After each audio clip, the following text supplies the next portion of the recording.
It's finally happened. Science is finally beginning to admit that killer whales are different species. Welcome back to Tea of the Sea, and globally there is one species of killer whale, Orcinus orca. And if you follow me for long enough, then you know that the orca species is further divided into like 10 or 12 ecotypes, or distinctly different populations of orcas that primarily feed on different things. Of course, with me living in the Pacific Northwest, I primarily talk about the transient ecotype and the resident ecotypes. The transient ecotype are the orcas that primarily hunt marine mammals like seals, sea lions, and other cetaceans, and the residents are orcas that primarily feed on salmon and maybe a couple other different species of fish depending on the time of year. And for a very long time now, ecotypes have been the established way to identify different populations of orcas, but that might be about to change. Because yesterday, as of posting this, a new study was released discussing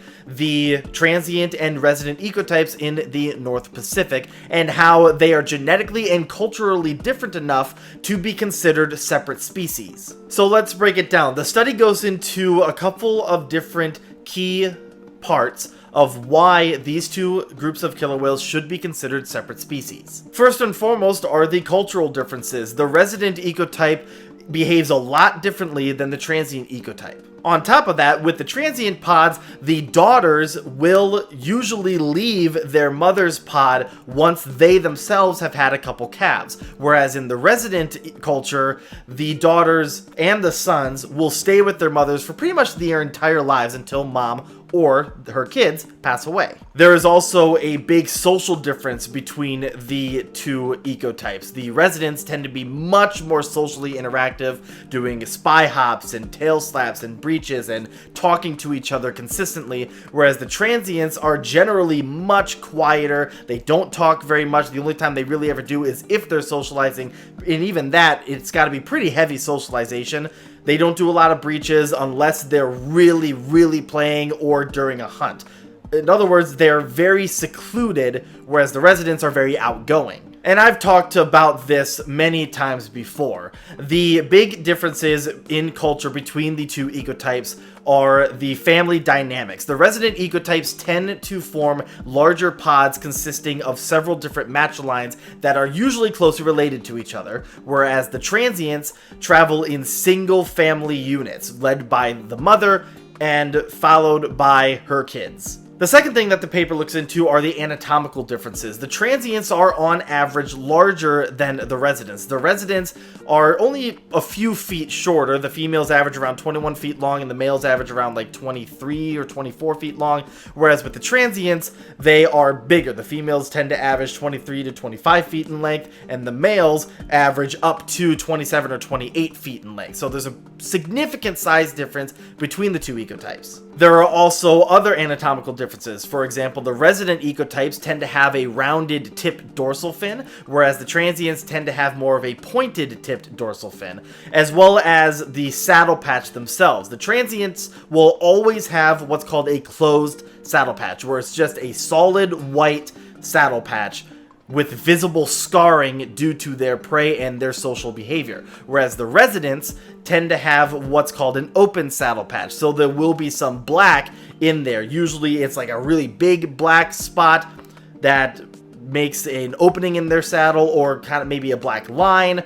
And they tend to not be as scarred because they're a little bit more gentle with their socializing and their prey, salmon, doesn't bite back. But the biggest piece of evidence supporting the idea of these two ecotypes actually being different species of killer whales lies in their genetics. So we've known that the resident and transient ecotypes in the North Pacific are closely related to each other and that they diverged from each other quite a long time ago. And this new study looks into that a little bit more to really figure out exactly when they diverged from each other. Obviously, the two ecotypes share a common ancestor, and the Biggs killer whale, the transients, they diverged between 200 and 300,000 years ago, with the resident ecotypes diverging further around 100,000 years ago. Looking further into this, the researchers found that as the transients switched from fish to mammals, their genes and the proteins they used to metabolize that prey changed in order to accommodate. And they also found that there really isn't a lot of history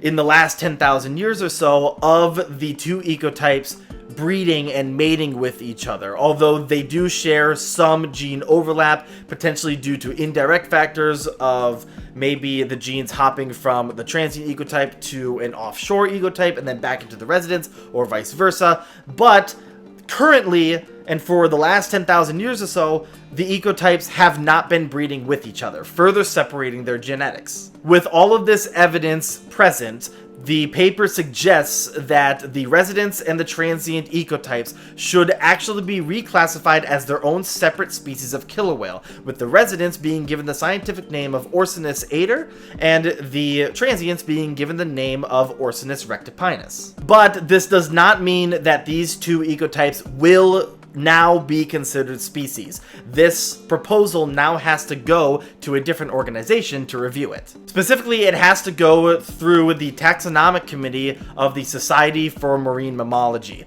And if it passes, then these two ecotypes will be considered two new species of killer whale. And if this goes through, this also opens the door for other ecotypes around the world, like the offshore ecotype or the East Tropical Pacific killer whale ecotype, to be considered as their own species as well. This also helps with conservation because the transient ecotype, especially the West Coast transient subgroup, are doing really well, growing at a rate of like 4% every year, whereas the southern resident subgroup of the resident ecotype are endangered. With 74 left, they're not doing very well. So this opens the door for more conservation efforts and rules and regulations put into place to protect a new species of orca, the resident species. All in all, this research paper is incredibly important for the conservation, understanding, and continued research for the currently single species of killer whale that we have in our oceans.